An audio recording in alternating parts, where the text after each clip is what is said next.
Hello and welcome to episode 314 of the Smash Accept podcast. I'm your host, Michael Royer. You can find me on Twitter at DynastyDad FF. It's Mock Draft Wednesday again. You know, we're coming at you 9:30 Eastern Standard Time every single Wednesday, giving you mock drafts so you can see different pieces to the puzzle. Tonight's show, what we're going to do is we're going to look at that Mel Kiper 2.0 mock. We're going to look at some of these landing spots. And for tonight's purposes, this is going to be 2 tight end leagues. So you got to start 2 tight end or a 2.0 tight end premium. If you guys don't play in those, that's a wild format. It's just going to kind of let you guys know a little bit how important these tight ends are. I mean, this is a great tight end class. And Snoog, this particular draft, we see Tyler Warren to the Saints at 9, Colston Loveland to the Broncos at 20. And I'll be damned, like, this is like, I'm excited because these are guys that are going to shoot up board. These are guys that are going to be your next Laportas. They're going to be your next Trey McBrides. These guys have some serious talent.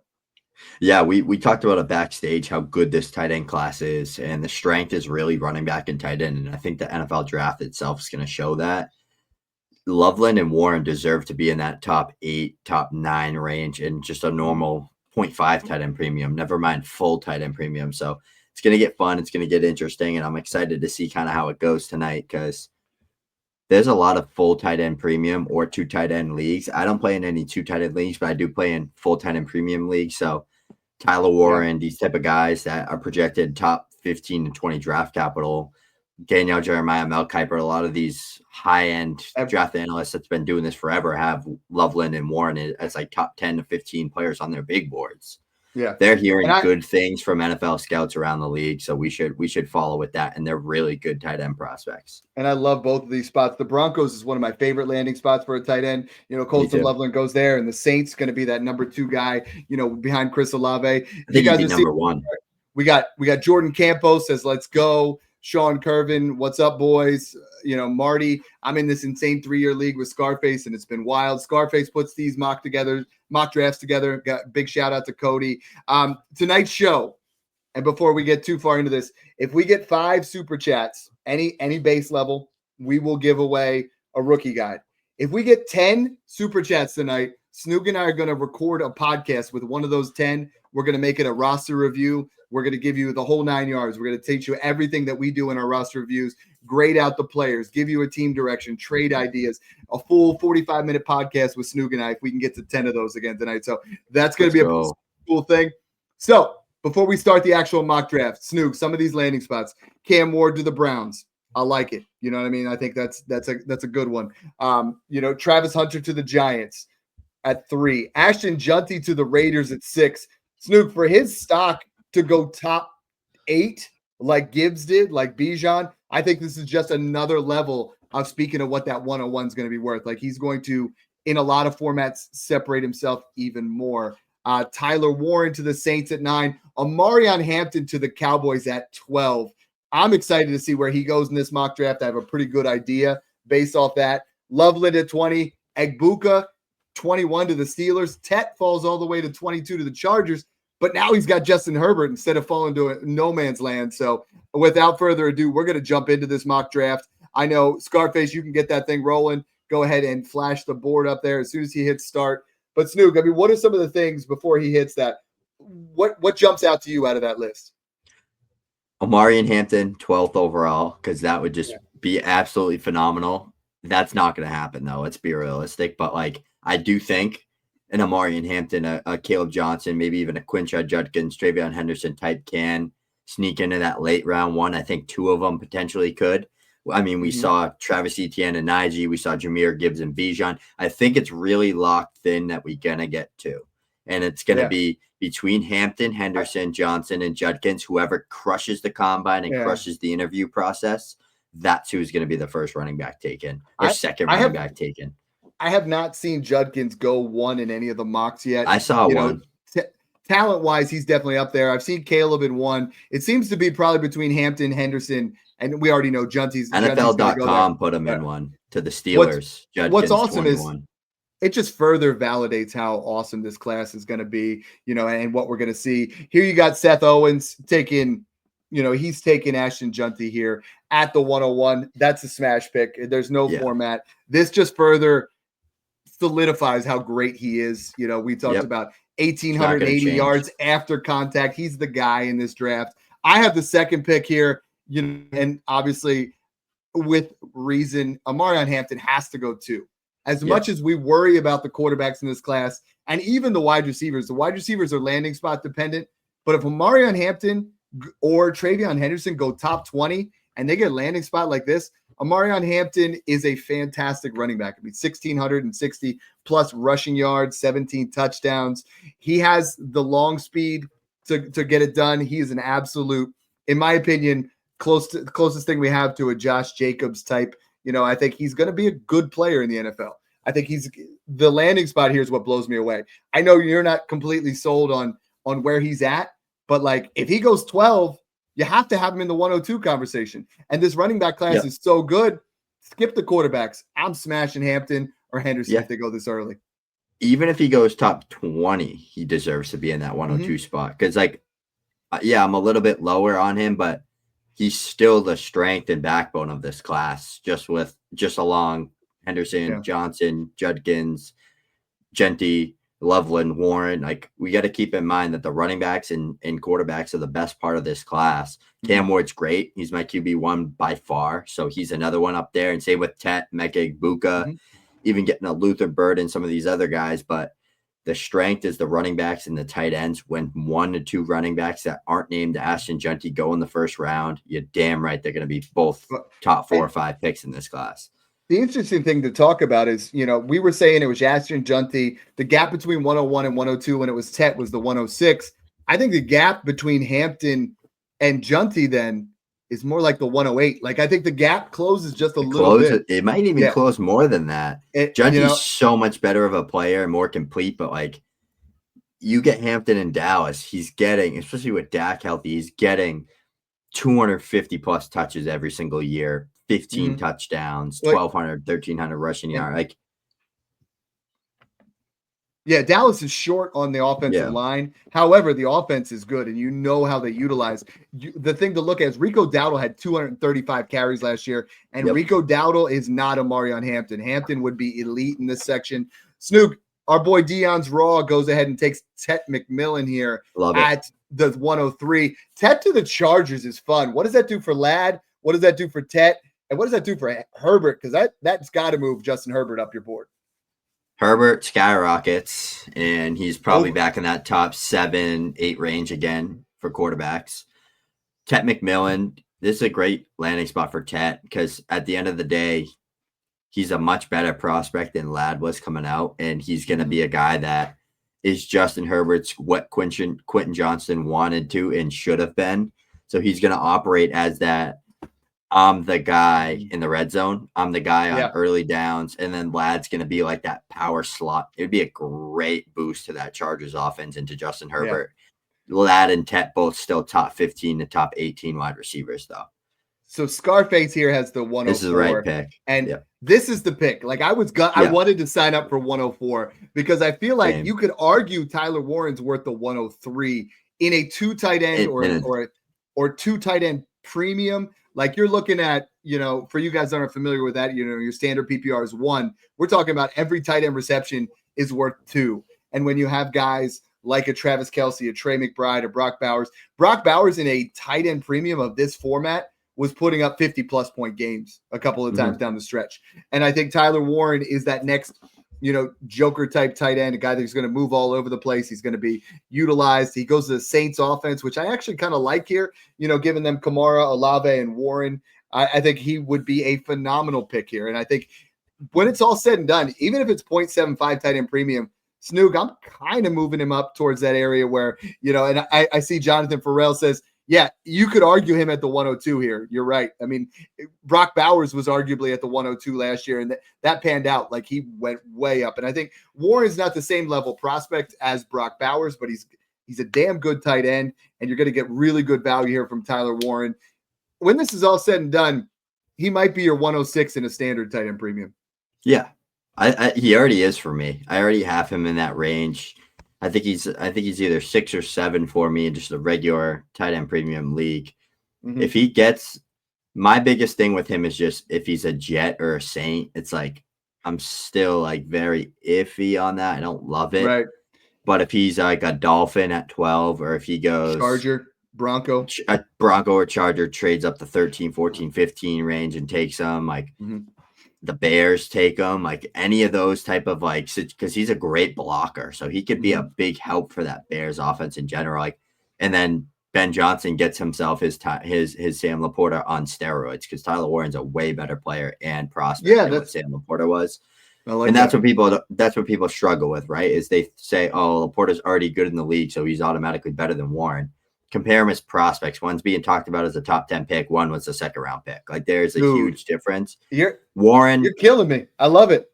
Other than if you put Warren in the Laporta role and then in the second round instead of the first round, then they draft their next Jahmyr Gibbs. They take a guy. Yeah. They're going to take a Judkins. They take a Henderson. That seems like the sexiest plan for the Bears. Past 4 years, I graded out all these tight ends. I was so high on Brock Bowers. I had a generational grade on him. Tyler Warren was my second highest graded tight end. Trey McBride was third. Colston Loveland was fourth. Dalton Kincaid fifth. Sam Laporta sixth. Michael Mayer seventh. So that just shows you how high I am on Loveland. And I have Loveland, McBride in the you're same up on the tier clock as Prospect. Yeah. Yep. You know who I'm taking here.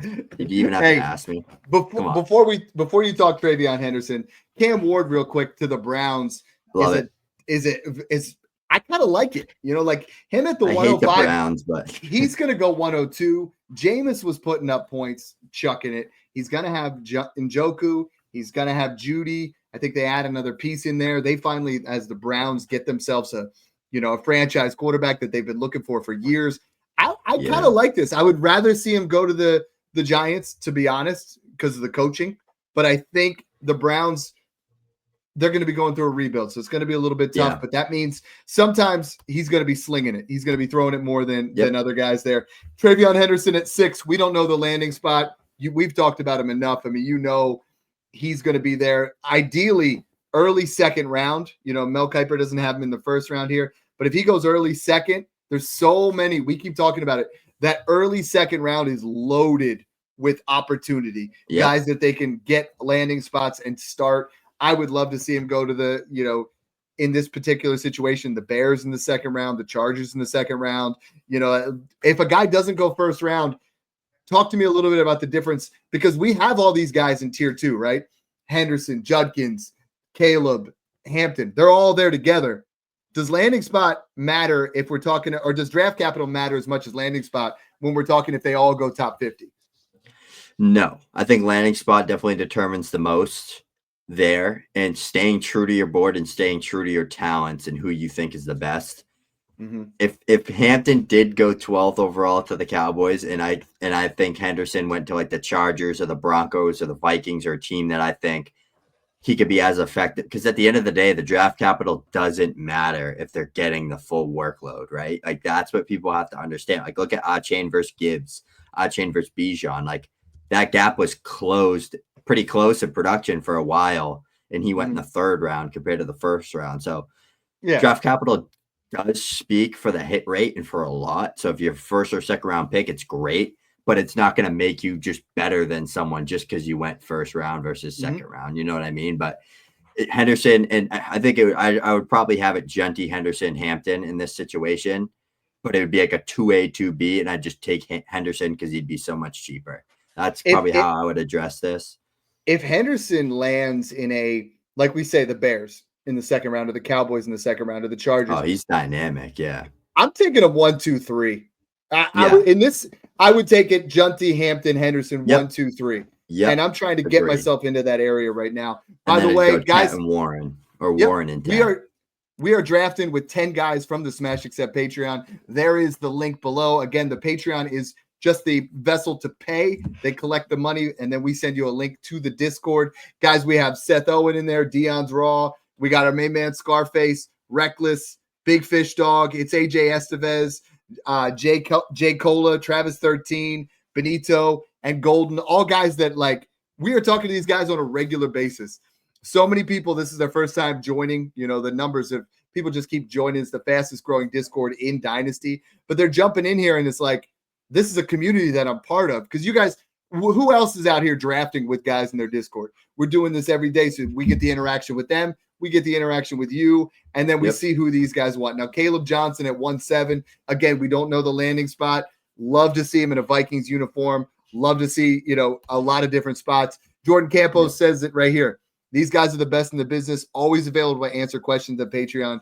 Snoog, I have answered 100 plus each day this week because people are so hungry. It's draft season. They see that we're doing the trade show. If you guys don't see that, we do it every Tuesday, 9:30. We do the mock every Wednesday at 9:30. And you guys are just tuning in. You're showing up, just like AJ Estevez taking Luther Burden here. So Luther Burden, I'm a little concerned that this is like the 6th mock I've seen of major analysts having Luther Burden outside the first round. Like, is there a character question? Is there a 40 time that they're worried about? I mean, a lot of these guys are not going to show out at the combine. Is there something with Luther Burden right now? Because we were seeing early mocks all the way up at 12. Now we're seeing smart people, Daniel Jeremiah, Mel Kiper, not even in the top 32. So, I mean, should we be concerned? A little bit with him, because his profile and the way he plays and wins projects him to be more of that gadgety plus type player where he's using his athleticism and elusiveness and explosiveness after the catch. I still personally think he could be a Rashee Rice, a Jaden Reed, a DJ Moore type of player in an offense where he's winning with his feet, he's winning with his speed and athleticism and explosiveness after the catch. There's probably they're probably just trying to figure out what the hell happened in his last year at Missouri.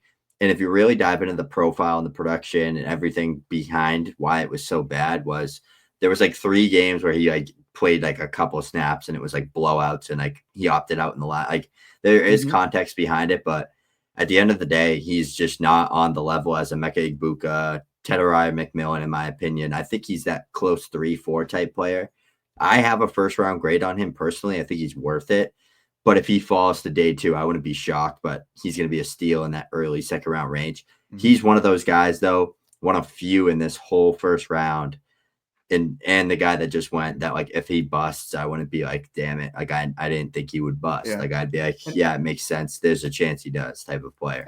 And this is that spot at 1-8 where you just say, you know what? If I don't believe in it, I'm going to trade to 202, add myself an early second, or I'm going to go to 202 and get a 27 first and flip a second. Quinshon Judkins goes at 9, and then Shedeur Sanders at 10. Snoog, I like the Jets landing spot. Call me crazy. Am I a glutton for pain with the Jets just being like, Garrett Wilson's there? I just want to see somebody throw Garrett Wilson the ball properly. And if Shedeur Sanders is nothing if he isn't accurate. He is a very accurate quarterback right there sitting around. I mean, he was number 1 in accuracy percentage. I believe it's 72 to 74%, completion percentage last year. He's cool under pressure. He has what it takes to play in New York. I think if he's a Giant or a Jet, he has that moxie. He has that little extra something where you're like, okay, I can see him playing in New York because it takes a special guy to play in New York. Like you're getting extra emphasis on it. That was not Zach Milf. See, Zach Wilson, the MILF Slayer himself. No, it was that way. And the next guy, Emeka Egbuka at 111, Snoog, going to the Steelers. I love this Steelers landing spot because I feel like him and Pickens is still going to be the number 1. Egbuka is going to eat across the middle. He is the slant guy. He's the guy that's going to get open nonstop. I kind of like it. I think if Justin Fields is there, it changes a little bit. But if they go and get Stafford and Egbuka, this offense could be a repeat of what we could see in it, with the Rams. Like I think Egbuka has a lot of the same skill sets as Puka Nacua. Yeah, I think Loveland should have definitely went above Burden, and then I think Judkins and Egbuka should have been like the picks right there with Loveland in that range. Loveland should have went at 7. Yeah, because of the format, full tight end premium, first round pick to the Brown. Like he has such a high upside. Even if he's not the best tight end in the world, he's probably still going to outscore these guys, even if they have great years. But I think that the Emeka Egbuka pick here would be phenomenal for the Steelers because the Steelers are getting a guy you can rely on every single down, natural separator, quick feet, quick hands, explosive after the catch, catches everything thrown his way, can track the ball at all 3 levels. That's the type of player that you want to draft. That's why he's my wide receiver 2 in the same tier with Tetairoa McMillan in this class. for many reasons, but just playing alongside the best of the best and still producing year after year is what I want to see from a guy like that.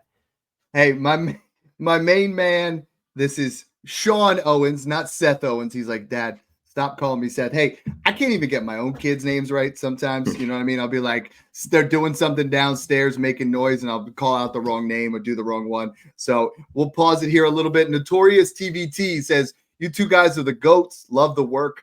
What you both do to pump out all the content for us. You both deserve a cowbell for your own dedication to the game. I love it, man. That's fantastic. A lot of people think that the cowbell is cheesy. I don't care. The cowbell is fun. People like it. It's like an additional. I wish I had a button, like a smash accept button that we could just press, like your old school, what was that? Like Staples easy button. I love this pick here. Sean Owens, not Seth Owens. All right. He goes ahead and he gets his guy at the 201, goes ahead and takes Travis Hunter. Travis Hunter could be at this spot, literally the steal of the draft. Steal the draft. Like, yeah, he could be. He is fantastic here. I'm going to go ahead and queue up my guy here before we get going too far. But Snoog, I mean, Loveland, like we said, if he goes to the Broncos, Colston Loveland, 6'5", big time target. A lot of people forget he's good yards after the catch. It's not just a giant target like a Mark Andrews. Such a good route runner. Such a good route runner. Like his feet, his movement, everything's like silk. Honestly, the comp for him is like a Sam Laporta, Trey McBride. But the thing is, he's bigger, heavier, faster than those guys. Maybe not faster than McBride, but than Laporta. That's where the hype around Loveland is deserved, I think, because if you look at that crap offense he was in, and if you just take I think he was dominating like 35+% of that team's total passing yards. So if you just look at that versus like just the raw stats for what they are, like you appreciate what he did. Like you think his production's not that great. Tight ends like don't usually put up crazy years like Tyler Warren in general or Harold Fannin. So when you get guys that can put up these type of numbers, it's just impressive. So that's why I really like Loveland, because dominated on a great team, like won a national championship. And I really do think the Broncos or Chargers are going to leave the draft with him. In this format, I'm really tempted with Harold Fannin Jr. I'm starting to see some reports out there that, we might not have him be in the same level as those other two guys. So Cam Scatterbo here at 202 is the Snoog approved pick. Not the hashtag DynastyDad, but the hashtag Snoog approved. I think 203, 204 is where you take Devin Neal, where you take Golden, take some of these other guys. But I think Scatterbo is a great pick here. Yeah. Right now, both of our, inside our top 6 running backs. Right now. What's that? So for me right now, I'd have some switching around to do, but if you flipped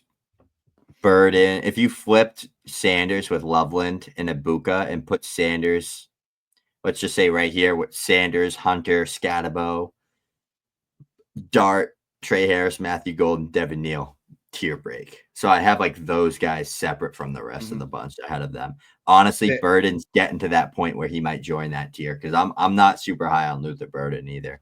Like I player. I just don't think he's that good. Like people think he's like the wide receiver one in this class. Like not even close to me. That's my girlfriend. I was gonna say, we got some female interaction here from Megan. Love it. I'm a little bit higher on Shador than you are, and I get that, just because he's gonna get that draft capital. He's got a lot of upside. But I'm with you. I think the tier break here, we see two guys go here. Dion, he always kills the draft. He loves them wide receivers. Tetairoa McMillan and then Trey Harris. Then you see at the 204, Codester's just like, hey, it's Scarface here. He's like, I'm going to load up on them tight ends. Harold Fannin Jr. is arguably a late first in this format. I think he really would be shooting up that way. I'm just not 100% sold on the actual prospect. The more I dig into it, I'm starting to see a couple other things I don't love. Matthew Golden here at 205 to Reckless. And then you take Jackson Dart. I think Jackson Dart, we haven't seen him mocked in the first round too much, but early second, there's a lot of good landing spots. If the Giants don't take a quarterback in the first round with Ward and Sanders, he could go in the second. You see Devin Neal fall all the way to 2.7, Snoog. And Jalen Milroe, 208. So talk about here this murderer's row. Let's talk about 2.3 to 2.8. Harris, Fannin, Golden, Dart, Neal, Milroe. Give me 2 busts, give me 2 smashes, and then let's break them down a little bit. So who's busting out of this group? I'd say Milroe for sure. I don't like that pick. I think that's too early for him. I think he might have been trolling you. I don't love taking Fannin that high. I think Fannin should go like where Milroe went. But you got to look at the format, right? Yeah. The format, he's got to go there. I think just Milroe is what I don't like. I think we're still in a tier of mine right after that Neal pick. I love the Dart pick because I really think Dart is the 3rd quarterback that gets taken in the first round. I don't know where he goes, but I do think he goes in the first round or early second. I probably would have went Devin Neal there if I knew Devin Neal was going to be a day 2 pick. But to me, 206 just feels like a fun dart to throw for Jackson Dart with high upside type player. But I like the Golden pick too. I love the Trey Harris pick. I think Trey Harris and Matthew Golden are both top 45, top 50 picks. And I think both of them have the upside and talent to be like late round 1 picks. So what does that do to the second round? Because a lot of people, so I'm doing the startup, and 201 to 204 went heavy, and I got them all. So I love it. But yeah, I think that next area, no pun intended for sure. But I think 205 to 208 is still nice. I mean, you're going to get Golden, Dart. A lot of them are going to be Harris is going to fall to there. Fannin. I mean, this is a really loaded second round. And then some of these running backs you're getting at the end of the second round. Ollie Gordon at 2.9, who was an absolute monster in 23. Dylan Sampson, who, you and I both really like. I think he has a lot of juice, and he arguably could be the biggest riser from now till draft day because of his speed. You're going to see speed kills. I started to dig a little bit deeper, and I see him as like a faster James Cook. He's someone that's just a little bit undersized, but could develop into more of a that was one of my comps for him was James Cook. They went in similar ways. Yeah. He's not as good as a receiver as James Cook was, but I think he's a better receiver than people think, but he's going to need the right landing spot with him would be great. I want to see him go to the Commanders or the Chargers or somewhere. He's got to be a 1-2 guy, like a 1-2 change. Yes. And so if you add him with like the Broncos, like Broncos the Chargers, would be good too. Like somewhere where they can use a big bruiser and then use him as that speed guy. Mm-hmm. Let's talk about this real quick because you're going to see running backs go for the next like whatever picks, 10 plus picks. It's just going to be running back. But I think that there's a good chance that some of these NFL teams double dip and take 2 running backs in this draft class. Like I think that we're going to see a lot more than you think with that. Yeah. Like I could so see a team going like Treyveon Henderson and then like a Damian Martinez in round 4 or round 5. Mm-hmm.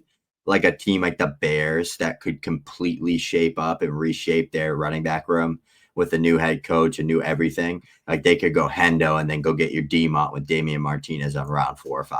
Like I could see that happening a couple times with a couple different coaching staffs and NFL organizations this year. Because I wish there was a bet out right now on DraftKings where you could see how many running backs are going to go. I really do. We got Quinn Ewers at 211. Benito's going out on a limb. You get him in a spot. I think he's ultimately going to be a backup, but, has an opportunity. Damian Martinez pick at right 312. There. I love that value. You are absolutely right when you're talking about these running backs because what's really cool to me, and I saw the Podfather put out there, and again, if you guys are not on Fast Draft, make sure you guys go over there, check that out, use code SMASH. They'll double your first time deposit. It's going to be awesome for you guys to do rookie only drafts. We're starting to get ours cooked up, but I'm only, unfortunately, in Pennsylvania, so it's a little bit difficult for me to do. But he said these backup running backs, these third string running backs on NFL teams, watching the combine, got to be sitting there like, oh crap, right? Like I'm done. Like they're gonna replace guys. It's gonna just be a spot where you no longer have a job. If you are just a guy, if you're a Jag, you're going to be replaced by like the guy I just took at 3-2. Snoog, I got a Snoog approved type draft board. Hampton, Scatterbo, and Brashard Smith. If that was Henderson at second. That was me last time. Remember I did all green last time? That's honestly how I'm going to go after it. I really wanted to go Devin Neal, but. Yeah, Sean went Elijah Arroyo. In this format, he's a second rounder. Like he really could. You could argue taking him over Definitely over Ewers, definitely over Martinez, maybe as high up as Gordon if he gets, because I'm seeing a lot of things where he Round looks 2. like he could go round 2. Joey Toronto says, hey, Smash Accept 17 representing. We are finally wrapping that draft up. Those are those, you start out a draft, everything's fast and furious. Then you start to get in those middle rounds, and then you get all the strategy comes in. Now we're in those rounds 20 to 25 where you're like, yo, somebody got to pick, like, let's get this thing going. Snoog, I walked away with 11 firsts, not 11/26 firsts, but I think I got 3 this year. No, 4 this year, 5 next year, and 2 in 2027. So Wow. gonna be a fun draft. It's an old team, believe it or not, because I went and I got Adams and Sutton and Keenan, guys that were falling in. I'll share that when we start doing startups here. Coaster's going to be on the clock here after Mason Taylor goes to Deion's Raw. And I like this pick too, because Mason Taylor is an underrated tight end in this class. This class is loaded with tight ends. I would say he's one of those guys that in last year's class is on par with the tight end too. I think Sanat is a guy that we could see bounce back. Io Manor here to Coaster. Now we're starting to see where the wide receivers are. Snoog, when we get into round 3, are you rolling the dice on some of these wide receivers? And I saw Manor go. I saw him like mocked at 52 the other day. So a lot of teams are saying maybe second round. If it's a third rounder, I'm taking running backs here. If it's a second rounder, I'm taking a shot. Because what did we do last year? We talked about Luke McCaffrey went in the third round, and Jermaine Burton, Roman Wilson, and what happened with those dudes? All 3 of them saw less than 5 receptions this year. So rounds 3, 4, 5 wide receivers, I don't want them. Pound these running backs in rounds 3. You remember that 2023 draft where there was like no wide receivers taken in round 3 or 4? Yeah. That's the vibe I'm getting from this class. But I do think there's going to be a good amount taken. I think there's going to be a bunch taken all at once, but I don't know where they're going to go on like that day 2, day 3 range. Mm-hmm. I think you got Royals, you got Higgins, you got Io Manor, you got Beck. Oh yeah, Beck. I like him a lot, actually. I think those guys all can be that round 2 to 3 range. Tej Johnson, I think, falls to like round 4 just because of size. People are going to probably fade him. Yeah. But yeah, it's not the greatest wide receiver class. But right now, Donovan Edwards just went. Right now, what do you think of that? I don't love that pick. I don't even think he's like I think he's a 7th round NFL pick at best. Like I think he's bad, really bad. I'm going to go with wide receivers Royals here. Yeah, I like Royals. Higgins hasn't gone yet. Restrepo is solid in this area. I mean, a lot of really good-looking wide receivers. Higgins should have been gone. Like Higgins. I was gonna go Bajul Tootin. If that's how you say his name? Bajul Tootin. He's gaining a lot of steam and hype right now. I watched the tape. Yeah. Good player. I don't see the ceiling. Like people have him top 5, top 6. A lot of people are gassing him up. That people I respect and people that really know what they're doing. I can't get there. I can't get there with that. I can see him being top 12, top 15, but yeah. So I just went with Royals, a guy, my wide receiver 7 in this class, in a tier with Higgins, back to back for me. But Royals, I think, offers some more upside in the Yak game. So Big Fish goes Gunnar Helm. It's AJ Estevez goes RJ Harvey, who I kind of like the upside. Like that These picks here at 3.9, 3.10 of Jaden Higgins and Tez Johnson. Gunnar I love Helm's those. a good pick there. Terrence Ferguson, related to Turd Ferguson. I've not heard a lot about Terrence Ferguson, so that's an interesting one here. Kind of going more with the format. Snoog, are you too young for Turd Ferguson? Yeah, I have no idea who that is. Celebrity Jeopardy, where the guy's Burt Reynolds. He wears the big hat. Look it up. Celebrity Jeopardy's hilarious. DJ Giddens at 312 is stealing though. Pick. I think Tootin should have went over Ferguson, and I think Giddens should have went there. Brooks, and I think the next 2 picks should be like Taj Brooks and LaQuint Allen. I think those 2 should be like the very next 2 picks with like Jack Beck and those guys. Yeah. The Smash Accept Approved third round is going to be like 8 running backs. It should be. It really should be if we see them go. So this was fun. A lot of you guys were messaging me like, yo, we're tired of seeing Dad and Snoog's face. We want to see the draft board. So we let the draft board up there a little bit longer for you guys that have been asking. Make sure you guys check out, Smash Accept. We're doing Smash Accept 18 now.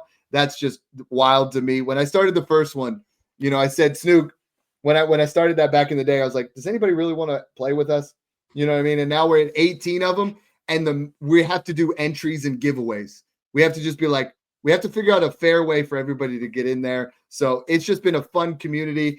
You know, talk to me a little bit about the draft guide, Smash Accept Patreon, and then I'll close it out.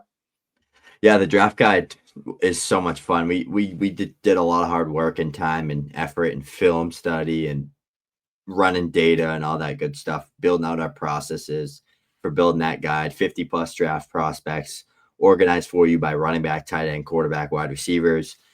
Data on there. Version 2.0 comes out post combine, probably mid to late March before the NFL draft.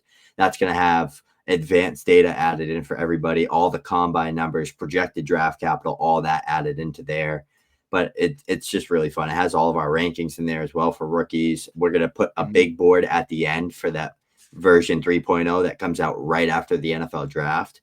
That'll be out. That'll have all draft capital, all projections. It'll have dynasty rank. It's going to have everything you could ask for. And then Dad's going to build out a whole page on how to crush your rookie drafts, basically telling you how to trade picks, how to trade back how to tier up with draft capital, how to trade into 2027 class picks, 26 class picks, everything that you need there.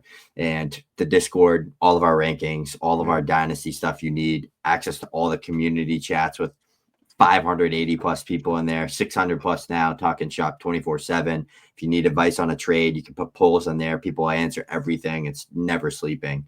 As Dad said, 100 plus messages. I think I was at 80 plus this morning. So the difference between our Discord, our podcast, and a lot of other ones is Snoog nails the prospects like crazy. I dig into the process of why. It's like, how do we make these trades? It's great to know who's who, but how do we make it work in our favor? How do we get into these tiers? How do we make trades with principle where we talk about process over results? And a couple quick things to read off here. My man Taco Danger put, hey man, appreciate the DM and the love from the Discord. Been a Dynasty player since 2020, but by far this is the best community I've ever been a part of. I joined a couple months ago and love it. Another one here from Big Dog FF.